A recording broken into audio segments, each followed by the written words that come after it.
Blake and Patrick, plenty to celebrate tonight. Just give us your thought on the game.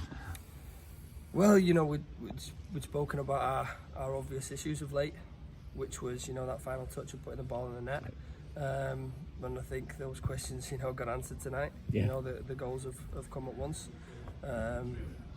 You know, which, you know, I've been on the receiving end of those kind of results, so we're certainly not going to get carried away. Yeah. But the real pleasing thing for me was even at 8, the lads were still sprint pushing, recovery, still working, still, you know, out working them, you know, and displaying our culture. We said it was a much better performance last week, but again, you know, it's a bag, doesn't get the rub of the green. Tonight, everything we hit went in. So yeah, again, what's next for us now?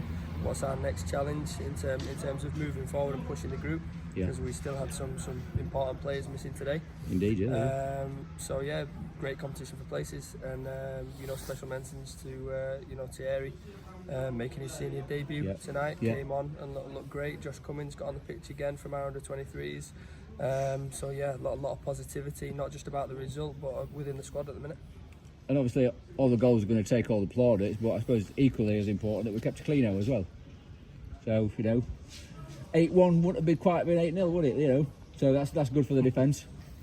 Yeah, absolutely. You know, as I said, you know, to be quite fair, we talk about it quite a fair bit. You know, our back four sometimes get us out of the mud. You know, they've been the rock for us, and it's good. As I said, it's more one of those pleasing things today that we worked together as a team. You know, we didn't have to rely on the back four getting us out of trouble. You know, the midfielders always working tirelessly. Today, you know, it was from top to bottom. You know, every single person on the pitch put a shift in, and you know, for us, we're always quite, how would I say, demanding in what we ask of players.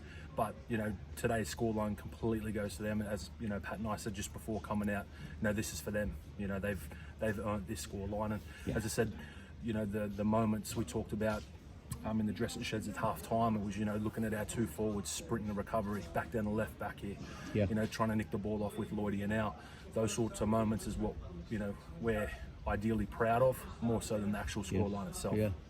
Yeah, and I think the way that we came out second half was critical as well, because at 4 we could have just, you know, part of the bus and thought, take the 4-0, you know, no sweat, but we just went for it, didn't we? You know, that was that was the challenge we set them at half time.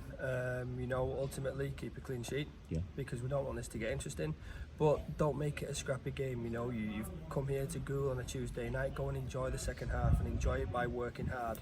And you know, we looked fit, we looked energetic. It was, you know, great to see. And yeah, a really pleasing performance. But you know, as always, now we'll stay humble. We'll work harder again. We've got, you know, a bit of a free weekend, so we'll be in training. You know, there'll be no let up for the lads. And then we've got, you know, the cup game on Tuesday night, and then leading into a really big game against Knaresborough. So it doesn't get any easier for us. And it's about staying in these good moments now and get back to winning ways. Yeah, I was just going to ask if they got a bit of a break for that, but it sounds like they're getting beasted on Thursday and Saturday. So yeah, unlucky lads. Cheers, gaffers. Thank you very much. Cheers, guys. Thank you very much.